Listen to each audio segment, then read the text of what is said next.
Hello friends, queens Indian recipe அப்படின்னு சொல்லிட்டு ஒரு புது இங்கிலீஷ் சேனல் வந்து ஓபன் பண்ணிருக்கோம். அந்த சேனலோடைய லிங்க் டிஸ்கிரிப்ஷன் பாக்ஸ்ல இருக்கு. நீங்க அந்த சேனல் லிங்க் கிளிக் பண்ணி எங்களுக்கு சப்ஸ்கிரைப் பண்ணி தொடர்ந்து சப்போர்ட் பண்ணுங்க. அது மாத்திரம் இல்லாம நம்ம சேனலோடைய இன்ஸ்டாகிராம் பேஜும் ஓபன் ஆயிருக்கு. சோ அந்த இன்ஸ்டாகிராம் பேஜோடைய ஐடி டிஸ்கிரிப்ஷன் பாக்ஸ்ல இருக்கு. சோ அந்த லிங்க் கிளிக் பண்ணி இன்ஸ்டாகிராம் பேஜையும் ஃபாலோ பண்ண மறந்துடாதீங்க.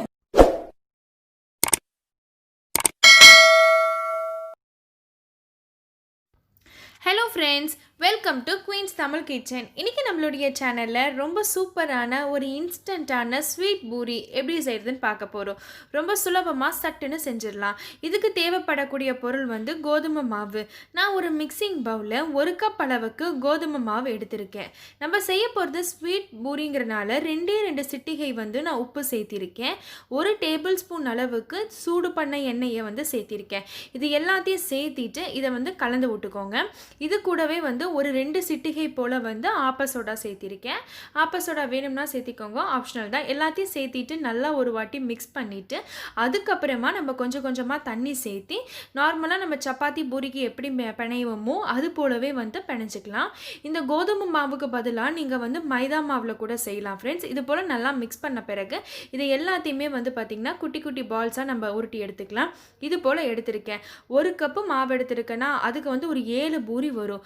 இப்போ வந்து இதை வந்து நல்லா வந்து இது போல் நார்மலாக நம்ம பூரி தேய்க்கிற மாதிரி தேய்ச்சிக்கோங்க. அதுக்கப்புறமா இது போல் எண்ணெய் வச்சு இதை நல்லா வந்து அப்ளை பண்ணிக்கோங்க.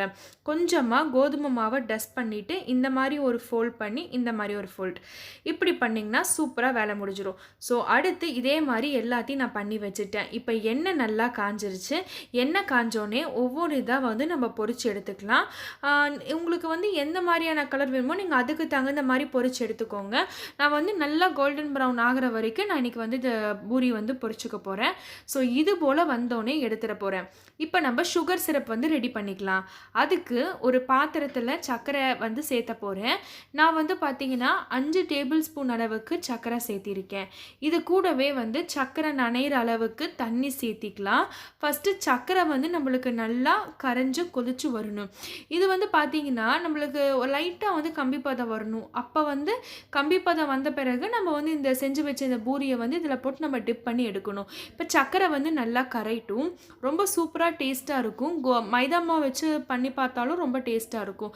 இப்போ வந்து பார்த்தீங்கன்னா சர்க்கரைலாம் நல்லா கரைஞ்சிச்சு. இப்போ ஆல்மோஸ்ட் வந்து கம்பி பதம் ஸ்டேஜுக்கு இதுக்கு வந்திருக்கும்.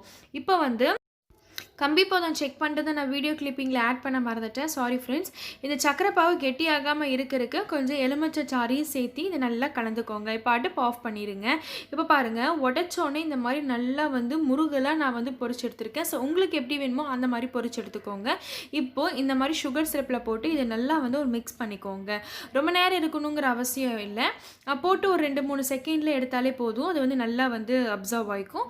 ரொம்ப சுலபமாக சட்டுன்னு செஞ்சிடலாம். இது போலவே எல்லாத்தையுமே எடுத்து வச்சுருங்க ஃப்ரெண்ட்ஸ். கண்டிப்பாக நீங்களும் வந்துட்டு இந்த ரெசிபியை உங்கள் வீட்டில் ட்ரை பண்ணி பாருங்கள். குழந்தைங்கள்லாம் ரொம்ப விரும்பி சாப்பிடுவாங்க. இந்த வீடியோ உங்களுக்கு பிடிச்சிருந்தா மறக்காமல் குயின்ஸ் தமிழ் கிச்சன் சேனலுக்கு சப்ஸ்கிரைப் பண்ணுங்கள், லைக் பண்ணுங்கள், கமெண்ட் பண்ணுங்கள், ஃப்ரெண்ட்ஸோட ஷேர் பண்ணுங்கள்.